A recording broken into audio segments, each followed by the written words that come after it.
नसरापूर घटनेतील आरोपीला हाल हाल करून संपवावं, राज ठाकरेंची मागणी। तर राज ठाकरेंकडून लोकांना चिथावणी दिली जाते। गुन्हा दाखल करण्याची असीम सरोदेंची मागणी।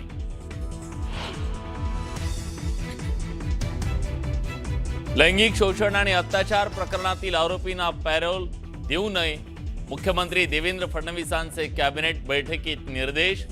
नसरापूरच्या घटनेनंतर मुख्यमंत्र्यांचे विधी व न्याय विभागाला निर्देश। नसरापूर प्रकरणावरून सुप्रिया सुळेंनी घेतली मुख्यमंत्र्यांची भेट। राज्यातील लैंगिक अत्याचाराच्या घटना निंदनीय, तर शक्ती कायद्याची अंमलबजावणी केल्यास स्वागत, सुप्रिया सुळेंनी केलं स्पष्ट। बंधू अशोक करातला 4 दिवसांची पोलीस कोठडी। शिर्डीतल्या जमीन खरेदी आणि अवैध सावकारी प्रकरणी 9 मे पर्यंत पोलीस कोठडी। इतर 2 आरोपींचाही जामीन अर्ज फेटाळला। मुंबई महानगरपालिकेकडून 87,347 बनावट जन्मपत्रांचं वाटप। भाजपचे नेते किरीट सोमय्यांचा गंभीर आरोप, संबंधित अधिकाऱ्यांवर कारवाईची मागणी।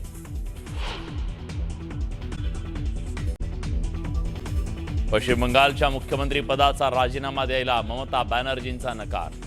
आम्हाला हरवलं गेलंय म्हणत भाजपवर केली टीका। आणि सराफा बाजारात सोने आणि चांदीच्या दरात घसरण सुरू। सोनं 800 तर चांदीच्या दरात 4,000ची घसरण। सोन्याचे दर जीएसटी सह 1,52,000वर। लेखी परीक्षेत खासगी प्रकाशकाच्या पुस्तकातील 85 प्रश्न जसेच्या तसे आल्याचा आरोप केला जातोय आणि त्यामुळे या प्रकारामुळे स्पर्धा परीक्षा देणाऱ्या विद्यार्थ्यांमध्ये संताप उसळलाय। काँग्रेस नेते विजय वडेट्टीवार आणि सुप्रिया सुळेंनी ट्विट करत सरकारवर हल्लाबोल केलाय। प्रश्नपत्रिकेमधील 100 पैकी 85 प्रश्न हे एका खासगी क्लासच्या प्रश्नपत्रिकेत आधीच असल्याचा आरोप केला जातोय। SRPFने घेतलेल्या परीक्षेतला पेपर आधीच अनेक टेलिग्राम अकाउंट्सवर प्रसिद्ध झाल्याचा धक्कादायक प्रकार समोर आला आणि याबाबतचा दावा करणारा एक व्हिडिओ समोर आला।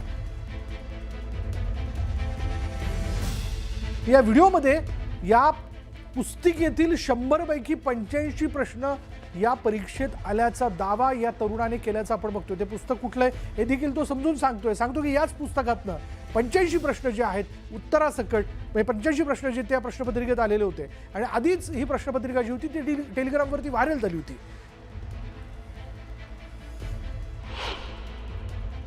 त्याच्यात कॉपी पेस्ट खूप आहे त्या परीक्षेत, त्यामुळे कॉपी पेस्ट परीक्षेचा पेपर असू शकत नाही। परीक्षेचा पेपर हा पारदर्शकच असला पाहिजे आणि तो मेरिटवरच असला पाहिजे। त्यामुळे या गोष्टी माझ्या निदर्शनात आणून दिलेल्या आहेत। आमची अपेक्षा आहे की प्रत्येक परीक्षा ही फेअरच असली पाहिजे।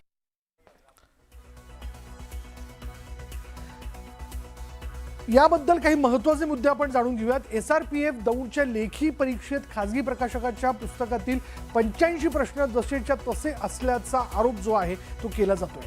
त्यामुळे या प्रकारामुळे स्पर्धा परीक्षा देणाऱ्या विद्यार्थ्यांमध्ये संताप उसळला आहे आणि खासगी पुस्तकातून 85 प्रश्न जसेच तसे या प्रश्नपत्रिकेत आलेले होते। प्रश्नांची क्रमवारी ही तंतोतंत समान होती। उत्तराचे पर्यायही बदल न करता वापरण्यात आले। महाराष्ट्र पब्लिकेशनच्या सराव संचावर संशय व्यक्त केला जातोय।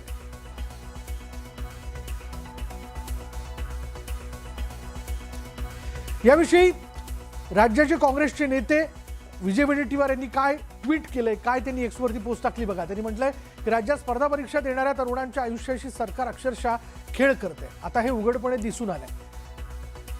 महाराष्ट्र पोलीस भरतीतील SRPF गट 5 दौंड इथल्या लेखी परीक्षा म्हणजे पारदर्शकतेचा विनोदच ठरला।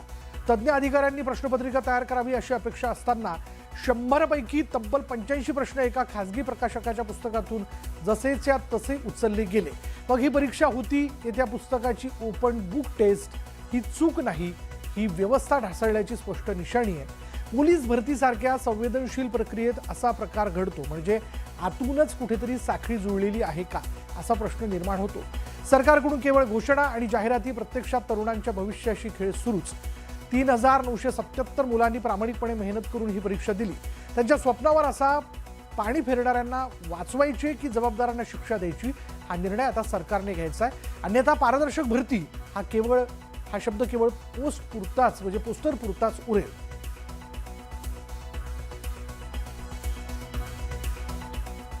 आणि आता एक महत्त्वाची या संदर्भातली एक ब्रेकिंग न्यूज हाती येताना दिसते, ती आपण जाणून घेऊयात.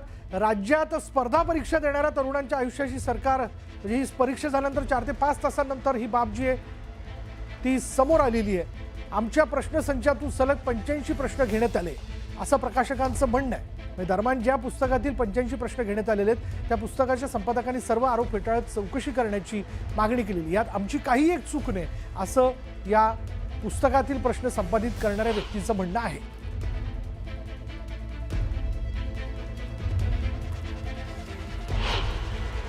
ज्यावेळेस 2 मे रोजी SRPFचा पेपर झाल्यानंतर विद्यार्थ्यांचे कॉल आणि मेसेज आम्हाला यायला लागले की तुमचा जो पेपर होता तो त्यातले 1 ते 85 प्रश्न जसेच्या तसे आलेले, जे आमचे विद्यार्थी होते त्यांना नक्कीच त्याचा फायदा झालेला असणार आहे. मी स्वतः एकदा क्रॉस चेक करून बघितलं तर यातले 1 ते 85 हा खुणा मी स्वतः केलेला आहे. तर 1 ते 85 प्रश्न हे जसे तसे होते.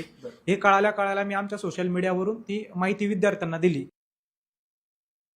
नंतर बघूया, तामिळनाडूमध्ये TVK सरकार स्थापनेसाठी 7 मेची तारीख विचाराधीन आहे.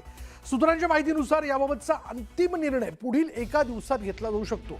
पक्ष नेतृत्व सातत्याने बैठका घेत असून संभाव्य सहयोगींशी चर्चा सुरू आहे. सरकार स्थापनेबाबत लवकरच अधिकृत घोषणा होण्याची शक्यता आहे.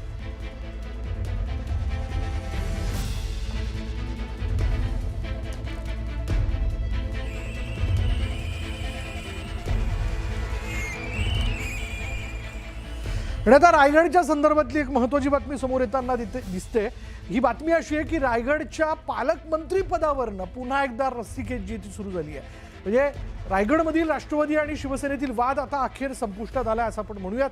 आमच्यातील कटुता दूर झाली असं महेंद्र थोरवे यांनी म्हटलंय. त्यामुळे नेमकं घडलं तरी काय, कारण यापूर्वी पालकमंत्री कोण यावरनं एकमेकांवरती टीका करणारे नेते आता अचानक या ठिकाणी आमच्यात सगळं मिटल्याचं कसं काय बोलायला लागले, हा देखील एक प्रश्न आहे. आमच्यातील वाद कटुता दूर झाली असून राज्यात 3 पक्ष एकत्र विकास कामं करतायत. तसे आम्ही 3ही पक्ष एकत्र येऊन जिल्ह्याचा सर्वांगीण विकास साधणार आहोत. याशिवाय रायगडच्या पालकमंत्रीपदाचा तिढा लवकरच सुटणार असल्याचं शिंदे सेनेचे आमदार महेंद्र थोरवेंनी म्हटलंय.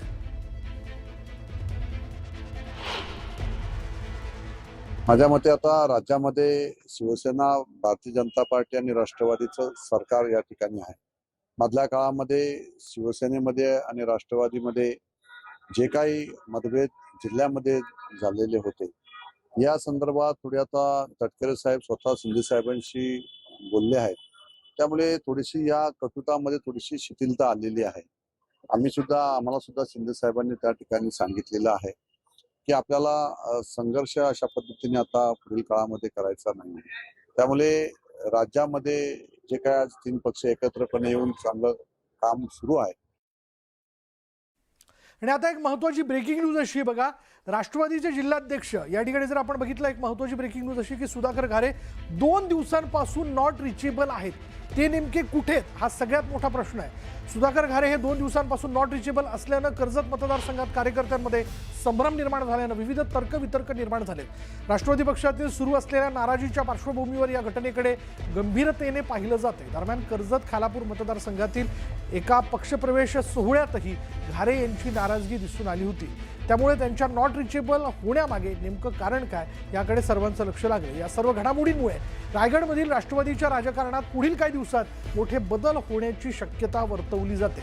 महेंद्र थोरवे आणि सुनील तटकरे यांच्यातील वाद जगजाहीर होता. मात्र थोरवे यांनी एका कार्यक्रमात सुनील तटकरे आणि आमचे वाद संपुष्टात आले असून आम्ही सोबत काम करणार असल्याचं म्हटलंय.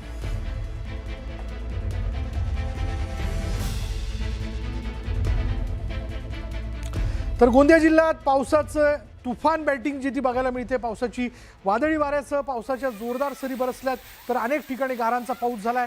यामुळे नागरिकांची तारंबळ उडाली आहे. दरम्यान नागरिकांना उकाड्यापासून दिलासा मिळाला.